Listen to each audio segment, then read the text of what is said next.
শেখ হাসিনাকে ভারত খেলছে। অতীতে যেমন 15 বছর ধরে শেখ হাসিনাকে ব্যবহার করছে, তখনও যেমন আর এক খেলা ছিল, এখন একটা ভিন্ন খেলায় শেখ হাসিনাকে ভারত খেলাচ্ছে। এটি হচ্ছে বিষয়। এটা বোঝার জন্য খুব বিশেষজ্ঞ হওয়ার দরকার নেই দর্শক। আসলে শেখ হাসিনার বাংলাদেশে ফেরত আসা, এটা শেখ হাসিনার ঘোষণার উপর নির্ভর করে না, নির্ভর করে ভারতের উপর। পুরো এই যে খেলাটা চলতেছে, এটা হচ্ছে ভারতের খেলা, আর কিচ্ছু না।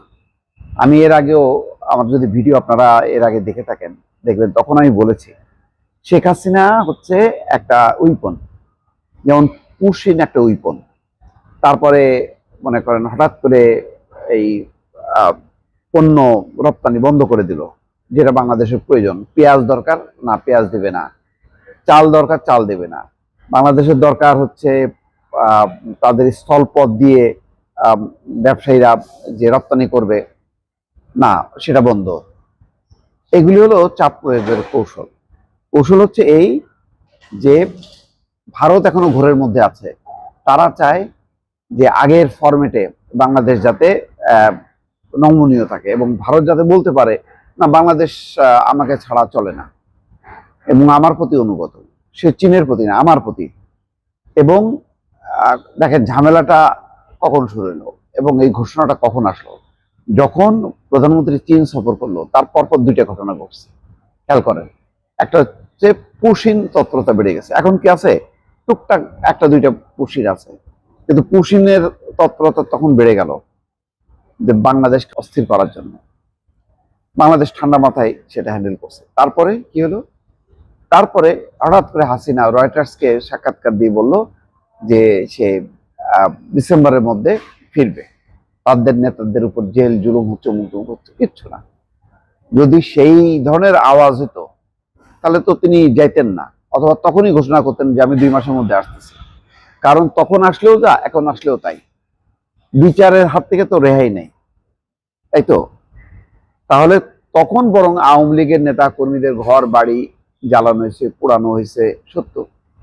এখন তো নর্মাল, এখন হয়তো মানে যদি কোনো তৎপরতা তারা করে তাহলে অ্যারেস্ট করে, কিন্তু খুঁজে খুঁজে ধরপাকড় করে না। আর সবচেয়ে বড় কথা হলো, এখন আওয়ামী লীগ, যুবলীগ, ছাত্রলীগ, তারা তো তাদের নিজেদের পরিচয় নেই।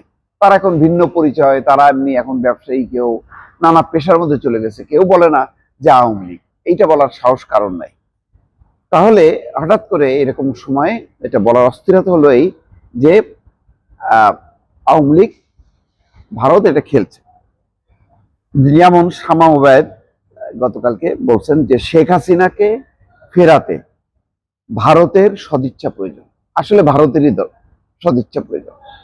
হাসিনা কোনোদিনও নিজ ইচ্ছা আসবে না। শেখ হাসিনা, কারণ তার কি সরকারের প্রতি আস্থা আছে? তার কি বাংলাদেশের বিচার বিভাগের উপর আস্থা আছে? আদালতের উপর আস্থা আছে? নেই।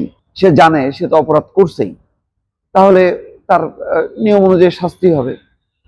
এমন তো না যে মানে মিথ্যা মামলা, মানে কোনো ঘটনা ঘটেনি, মানে উনি একেবারেই মানে চমৎকার একটা সুশাসনের মধ্যে ছিল, এবং শেষ সময় 1400 যে জাতিসংঘের রিপোর্ট অনুযায়ী যে মারা যায়নি মানুষ, তা তো না। তাহলে এটার জন্য তো দায়ী দায়িত্ব আছে। কার দায়িত্ব আছে? যারা গুলি করেছে তারা, আর যারা নির্দেশ দিয়েছে। তো শেখ হাসিনা কি? শেখ হাসিনা নিজে গুলি করছে না, গুলি করেনি, তিনি হচ্ছে নির্দেশদাতা। তো নির্দেশদাতার হবে না, বিচার হবে না? এখন শেখ হাসিনার এই যে উনি নিশ্চিতভাবে জানেন যে তার বিচার হবে, তাহলে উনি কি নিচে আসবেন? আসবেন না। তাহলে কিভাবে আসবেন? আসবেন ভারত যদি মনে করে যে বাংলাদেশে গণহত্যা চালাইছে এবং জাতিসংঘের রিপোর্টেও আছে, এবং বাংলাদেশের সাথে সুসম্পর্ক দরকার, প্রত্যর্পণ চুক্তি আছে, অপরাধী প্রত্যর্পণ চুক্তি, তারাও তাই যদি ভারত যদি ফেরত পাঠায়, একমাত্র সেটা সম্ভব। নতুবা এখন তিনি যে স্ট্যাটাস আছেন, তিনি কি অতিথি, তিনি রাষ্ট্রীয় অতিথি। দালাই লাম, যেমন তিব্বতের আর এক নেতা দালাই লাম আছে রাষ্ট্রীয় অতিথি হিসেবে, শেখ হাসিনাও সেই স্ট্যাটাসে আছে। তো সেখানে মানে শেখ হাসিনা থাকলে ভারতের খুশি, কারণ শেখ হাসিনা দিয়ে নাড়াচাড়া করাবে মাঝে মধ্যে, এবং বাংলাদেশে অস্থিরতা হবে। বাংলাদেশ মনে করবে না ভারতের সাথে আমার সুসম্পর্ক দরকার, নাইলে আমার তো খবর আছে, আমার তো একটা অস্থিরতা তৈরি হবে, এবং অস্থিরতা তো তৈরি হয়েছে, এটা সত্য। তাহলে বিষয়টা হচ্ছে শেখ হাসিনা নিজের না, নিজে ফিরে আসতে চাচ্ছে তা না, শেখ হাসিনাকে ভারত খেলছে। অতীতে যেমন 15 বছর ধরে শেখ হাসিনাকে ব্যবহার করছে, তখনও যেমন আর এক খেলা ছিল, এখন একটা ভিন্ন খেলায় শেখ হাসিনাকে ভারত খেলাচ্ছে।